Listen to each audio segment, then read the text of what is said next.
Bitcoin is a new virtual currency system that's been gathering a lot of attention recently, and I thought I would do a series of videos where I really dive into the innards of Bitcoin and explain how it works in detail. And my plan for this first video in this series is to describe some of those mechanics at a high level.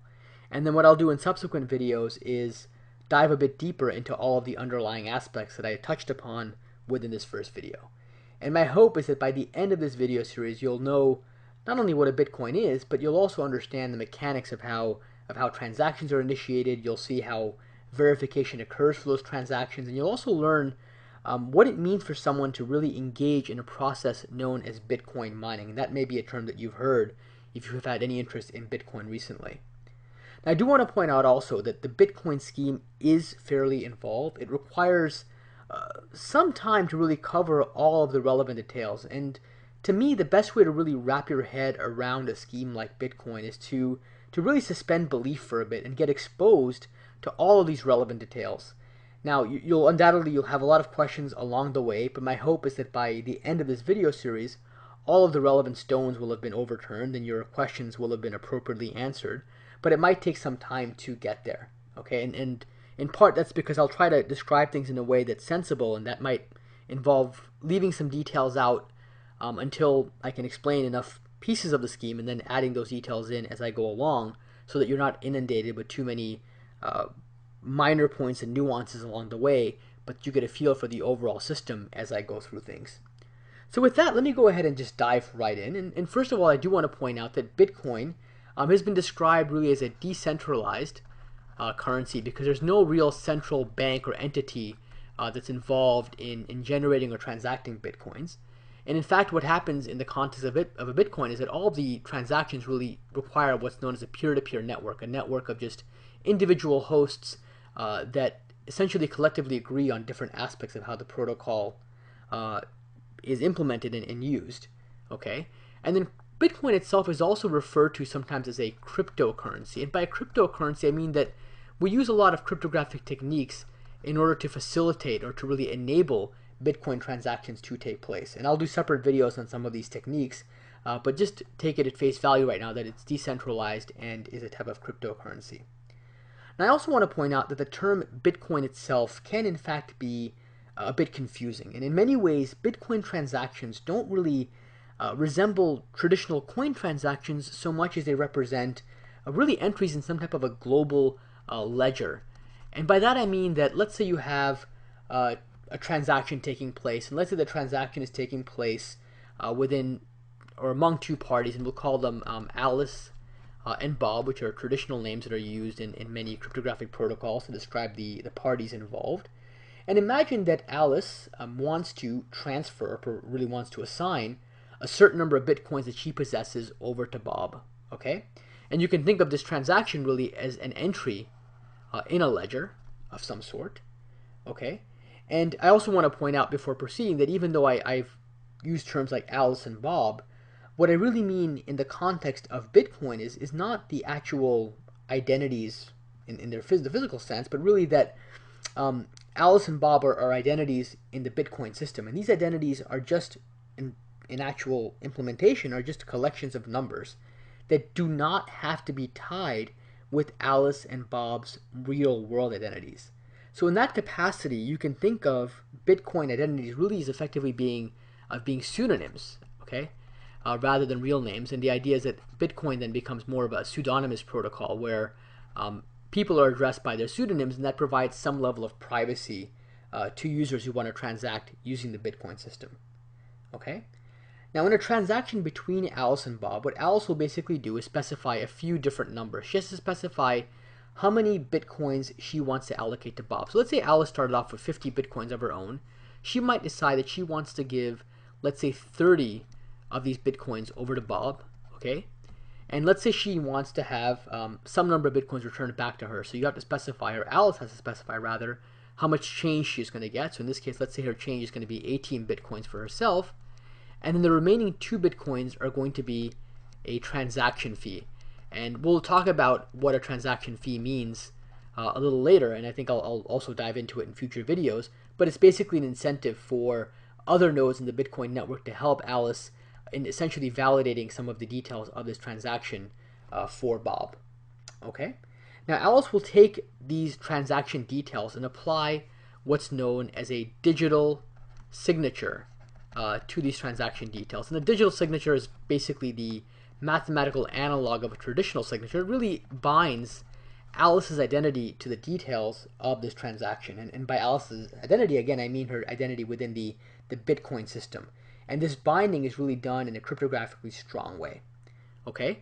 Now the details of this transaction, once it takes place, are going to be broadcast out. So Alice is going to take these transaction details and effectively just broadcast them out to all the nodes in the peer-to-peer network that represent Bitcoin nodes. Okay? Now Bob, when he receives information about this transaction, he receives it over the peer-to-peer network, he'll probably sanity check some parts of the transaction. For example, he might check that the numbers work out correctly, that Alice, let's say, started off with 50 Bitcoins and is not trying to transfer more than 50 Bitcoins to him, and so on and so forth. And he's going to have some mathematical assurance because of some of the cryptography involved that some of these claims are accurate, that Alice, let's say, has the Bitcoins that she's claimed to possess, and that she's expressed an interest to assign those Bitcoins to him. But what he won't know yet is whether Alice has really tried to transfer those same Bitcoins to anyone else over the course of time, or maybe just prior to that point. And the way that we handle that situation, and by the way, I should point out that this concept of Alice trying to, let's say, spend coins twice, in the context of digital cash and electronic currency systems, this concept is known as double spending, and it's something you have to worry about when you have virtual currencies, because it's very easy for someone to just copy the numbers that represent this transaction and try to use them elsewhere. Okay? And the way we basically handle and reduce the risk of double spending is through a specific set of nodes in this peer-to-peer network who are known as Bitcoin miners. Okay, so you might have heard this term, Bitcoin miners. And the Bitcoin miners are basically specific individuals, or specific nodes within this peer-to-peer network. And what they basically do is they take all of the transactions that they see, and remember, they're listening to all these transactions, not just Alice and Bob's, but other transactions that are taking place. And they'll take those transactions, and ultimately they will take those transactions and compile them into what's known as a transaction block. Okay, so it's basically a recording of all the previously unrecorded transactions. Okay, so if you think of a single transaction, let's say, as a ledger item, you could think of a transaction block as representing, let's say, an entire page in a ledger book. Okay, and these Bitcoin miners will also include in this block, in addition to all these unrecorded transactions, they will also include in this block a special transaction that's meant just for themselves, to basically reward themselves for the effort of doing this mining. Okay? Now, a transaction block will also contain an encoding of the previous transaction block. Okay, so there's going to be some level of continuity. And then Bitcoin miners will also include a specially crafted sequence of numbers associated with these transactions. And this sequence of numbers is known as a proof of work. Okay, and it's called a proof of work because it's something that's really hard to generate, something that requires a lot of effort to do, and that kind of makes it hard for just anybody to get involved with Bitcoin mining willy-nilly, but it requires that they really exhibit or exert some computational effort, basically in exchange for getting this extra reward of a payment, and also in exchange for getting this transaction fee that they're going to be promised by Alice to engage in this sort of work. Okay? And I'll talk about what proof of work protocols are in a separate video in more detail.